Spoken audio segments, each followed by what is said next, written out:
እናት አባት የተጨካከነበት ጊዜ ላይ ነው ያለነው። ግን በምንም ደረጃ ላይ እነዛን ቤተሰቦቿ በዙሪያዎቿን ባይኖሩ እግዚአብሔር የራሱን ቤተሰቦች አመቻችቶ ለሷ ስጦታ አበርክቶላታል እና ስለ ሁሉ እግዚአብሔር ይመስገንና ዛሬ ይሄ ቤቷ ውስጥ የሁሉ ዶፍ ዝናብ ሲዘንብ እንዳለ ሳፋ ደቅና ምን ብላ የምትኖር ሰው ነበረች። ብዙ ችግርን መጀመሪያ ጥሩ ህይወት የነበራት ናት። ህይወቷን እሷ በኋላ ትተርክላችኋለች። ከዛም በኋላ ደግሞ እህታችን እሴተ በእውነት በሄደችበት ቦታ በሙሉ እግዚአብሔር ከሷ ጋር ይሁን። በዛሬው ዕለት እንድትገኝ ጋብዘናት ነበር። ይሄ ዝግጅት ያው ስናዘጋጀው የበለጠ ቦታውን እንድትይዝ የፈለግነው እህታችን እሴተ ነበረች። እህታችን እሴተ ደግሞ ቤት በኩል ነው የመጣችው፣ በእህታችን ለምለም በኩል ነው የመጣችውና ያው እንዲህ አይነት ነገሮች አሉ በሰብለንትነት በተጨማሪ ማውቀድም እህቴም ሰብለ ስትናገር ነበርና በእነሱ አማካኝነት ነው የመጣችው። ያው ለምለምን ስለ ሽኩ አንዳንድ ነገር አውርተን ድምጿን አጥፍታ ነው። ለምለም ደስ የሚለው ነገር ስራ ስትሰራ መጨረሻ ላይ ነው ሲሳካላት ነው የምታወራውና እህቴ ለምለም በኋላ ላይ ያው ኢንፎርሜሽኑን እሴተንም ያው በማህበረ ስላሴ በተወሰነ መልኩ አውቃታለሁ። እህቴም ሰብለ ቤተክርስቲያን ላይ ያው እንተዋወቃለን እና ለነሱ ነግራ ያቺው እሴተ ደግሞ ለጓደኞቿ ነግራ አስተባብራ ከ10,000 ብር በላይ በሆነ ወጪ ከዛም በላይ በሆነ ወጪ ሁሉም ነገር ይሄን ቤት ክረምቱ እንዴት ትወጣዋለች፣ በቃ ሰው ማለት ይሄ ነው እንዴት ትወጣዋለች ብላ አሮጌ ቆርቆሮን ብለን አስበን ነበረ። ነገር ግን እሷ ደግሞ አዲስ 16 ቆርቆሮ በመግዛት ሚስማሩንም ሁሉም ነገር በማሟላት ጓደኞቿን አስተባብራ በቃ ሰው ማለት ይሄ ነው ጓደኞቿንም አጸድቃ ራሷን ጸድቃ ዛሬ ይሄ ቤት ተሰራ። ከዛም በኋላ ለካ እዚህ ቤት ውስጥ ደግሞ እኛ መገኘት ነበረብንና ተገኝተን እስቲ እግዚአብሔርን መብርሃንን ቅዱሳን መላእክቶችን ሰማዕታቶችን ጻድቃኖችን ደግሞ እስቲ ይዘን እዛ ቤት ውስጥ እንገኝና በዚች ቤት ውስጥ ተገኝተን ደግሞ ነገ የሽኩ ህይወት ደግሞ ጅማሬው አምሯል፣ ፍጻሜው ደግሞ አምሮ ደግሞ ትልቁን ቪላ ትልቁን ፎቅን ደግሞ በልጆቿም ይሁን በሷ አይታወቅም። ይሄንንም አገኛለሁ ብለሽ አስበሽ አታውቂም ነበርና ስለዚህ እስቲ እንመርቅላት እስቲ ቤቴን እዩ ስትል የተሰራውን እዩ ልፋታችሁን ድካማችሁን እዩ በምትልበት ሰዓት ደግሞ እኛ ደግሞ እዚህ ተገኝተናል። ያው እህታችን እሴተ አልተገኘችም። እህታችንን እሴተን እግዚአብሔር ይስጣት። ጓደኞቿም በያሉበት ያው ሆስተስ ናት፣ ብዙ ጊዜ አየር ላይ ነው የሚበሩት። ከክፉ ነገር ይጠብቃቸው፣ ፍጻሜያቸውን ያሳምርላቸው፣ ወጣትነታቸውን ይባርክላቸው። ዛሬ ወጣቶች ብሮቻቸውን የት እንደሚጨርሱት የት እንደሚያጠፉት ይታወቃል። ላልባሌ ቦታ ላይ ነው የሚያውሉት። ግን እሴተኛ ጓደኞቿ ግን በእውነት ዛሬ እንዲህ አምሮብን ይሄን ቤት እንደዚህ አሰማምራሽ ተጠብቃ እንዲያማረ ቤት ውስጥ እንድንሰበሰብ ያደረጉት እነዚህ እህቶች ናቸውና ከዚህም በበለጠ መልካም ስራ ሰርተው ደግሞ እግዚአብሔርን የሚያስደስቱ ያርጋቸው፣ ፍጻሜያቸው ያሳምርላቸው፣ ያላገቡትም መልካም ትዳር ይስጣቸው፣ የአብርሃም የሳራ ጋብቻን ይስጣቸው። ዛሬ ማግባት ሁሉም ያገባል፣ ግን ተጋብቶ ያለበት ህይወት ግማሹ ያው የመቃጠል ህይወትም ትዳር እንደዛ እያሉ ነው። በሁለተኛ ደረጃ ደግሞ አግብተውም ብዙ ማይሳካላቸውም አሉ። እነሱ የልቦናቸውን መሻት ብቻ እግዚአብሔር አምላክ ይፈጽምላቸው። ትዳራቸው የተባረከ የተቀደሰ ይሁን። ወልደውም ከሆነ ልጆቻቸው ይባረኩ፣ አልወለዱም እንደሆነ መድኃኒዓለም የተባረከ ዘር ይስጣቸው። በእህቴ በሽኩ ስም ነው የምመርቃቸውና እግዚአብሔር ይስጥልን ያክብርልን። ሌላው ይሄ የኛ ማህበር በእውነቱ ዛሬ ብዙ እህቶቻችን አልተገኙም። በጣም ብዙ ነገር እየተደረገ ነው ያለውና ኖሮን ተርፎ ሁሉም እንደዛ አይደለም። ግን ሁሉም ካለው ላይ ለእንደዚህ አይነት መንፈሳዊ አገልግሎት እኔ ብሎ የምንሻማውን ነገር በጣም ያስደስተኛልና ልጆቻችሁን ትታችሁ ስራችሁን ትታችሁ ጊዜያችሁን ብላችሁ እስቲ ክርስቶስ ይደሰትብኛል በዚህ ሰዓት እንደዚህ አይነት ቦታ ብገኝ ብላችሁ የመጣችሁት በሙሉ እግዚአብሔር ያክብራችሁ፣ ብድራችሁን እግዚአብሔር ይክፈላችሁ፣ ከዚህ ህይወት አያውጣን፣ በፍቅር እንዲሁ ያጣምረን፣ እንዲሁ የቁም ነገር ስራ ክርስቶስን የሚያስደስት ስራ እየሰራ እንድንጓዝ እግዚአብሔር ይርዳን። ከዚህ ህይወት ደግሞ ሰይጣን እንድንወጣ ብዙ ነገሮችን ያቅዳል። እነዚህ ሰዎች ይሄን እያደረጉ ነው፣ ሰዎችንም እያዳኑብኝ ነው፣ ራሳቸውም እየዳኑ ነው፣ የመንግስተ ሰማያትን ቁልፍ እየያዙ ነው። በዚህ በኩል ዝክር አንዴ በመላእክቶች፣ አንዴ በጻድቃን፣ አንዴ በሰማዕታት፣ አንዴ ደግሞ በእመቤቴ፣ አንዴ በመድኃኒዓለም፣ አንዴ በስላሴ እያሉ አቃጠሉን ብሎ የእኛን መስመር ለማሳት እያንዳንዳችን በደካማ ጎናችን ይገባል። እኛ በራሳችን ኃይል ሰይጣንን አናሸንፈው። ይሄ በትህትና ዝቅ ብዬ የምናገረው ነገር በራሳችን ስልጣን አናሸንፈው። ነገር ግን በእግዚአብሔር ኃይል ግን ሰይጣንን እናሸንፈዋለን። በመብርሃን አማላጅነት እናሸንፈዋለን። በሰማዕታት ተራዳይነት ጥበቃ እናሸንፈዋለን። ለዚህ ነው የቅዱሳኖችን የሰማዕታቶችን ስም እየጠራን የምንዘክረው። በጻድቁ ስም ቀዝቃዛ ውሃን ያዘጋጀ የጻድቁን ዋጋ ያገኛል ተብሎ የተጻፈው ውሸት አይደለም። ውሸት ነው የሚሉት ይበሉ።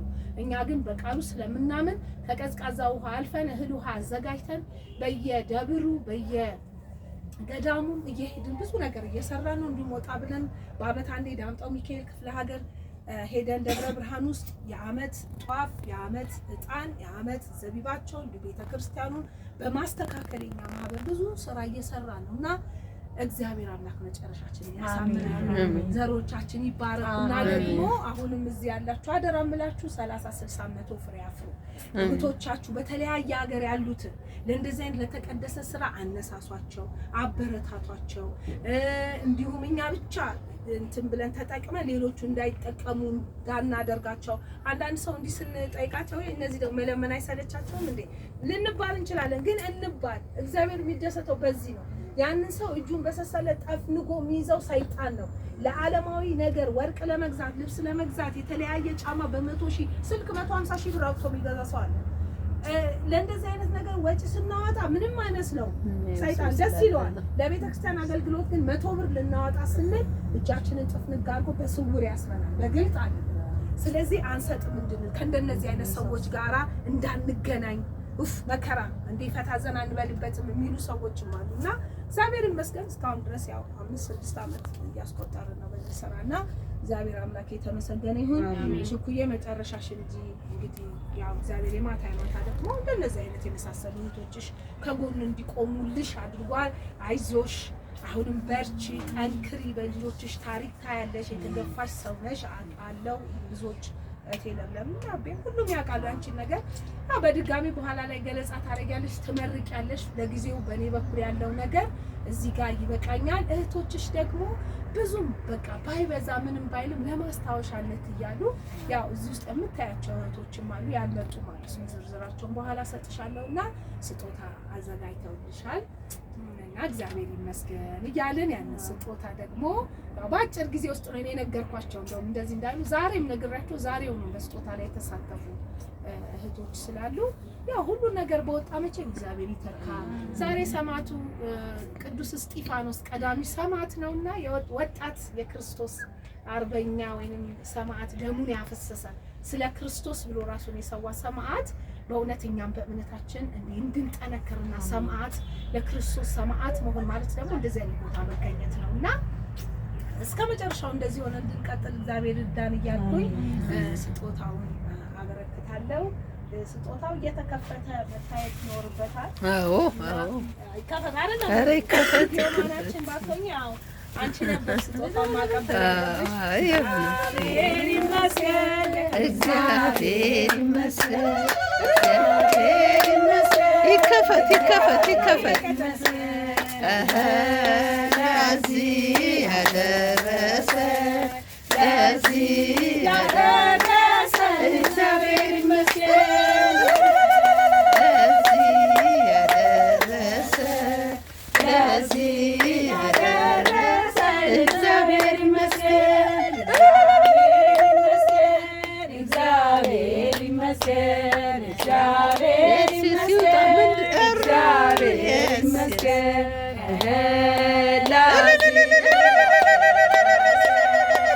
ለዚህ ያደረሰን እግዚአብሔር ይመስገን። ብርጭቆ ደግሞ ካልፈለግን በአራት ማዕዘን እንጠጣለን ስለሚል ያ ብርጭቆ ተዘጋጅቶልሻል። ያው ጎጆ እንደምትወጪ እያየ ነው። የሚቀጥለው ደግሞ ምን እንደተዘጋጀልሽ ባናውቅ እናንተ እግዚአብሔር ይመስገን እያላችሁ ትቀበላላችሁ። እግዚአብሔር ይመስገን፣ እግዚአብሔር ይመስገን፣ ይከፈት ይከፈት ይከፈት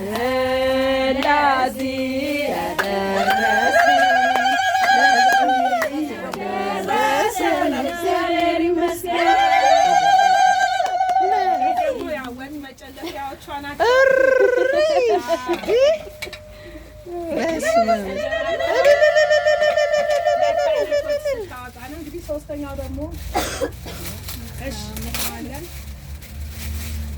ይከፈት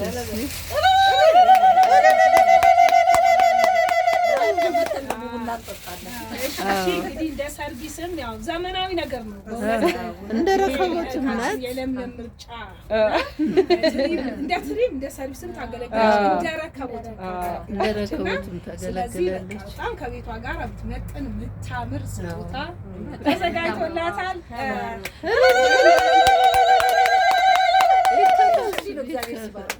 መቀጠል ደግሞ በቃ ሰርቪስ ላይ ይቀመጥ የረበሸችበት ሲኒ ይኸው እዚህ ላይ ይደርድር ከነ ረከቦት መጥቶልሻል። ከዚህ በመቀጠል እንግዲህ በወጣ ይተካ ብለሽ ማድረግ ያለብሽ አንቺ ምርቃት እኛ ነኝ ብለህ መቀበል ነውና እግዚአብሔር የተመሰገነ ይሁን።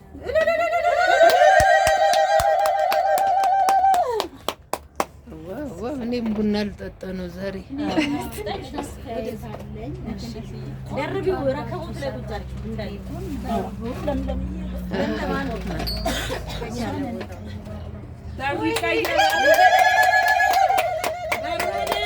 ቤቱ በጣም ያምራል፣ ምንም አያንሳትም፣ ደስ ይላል።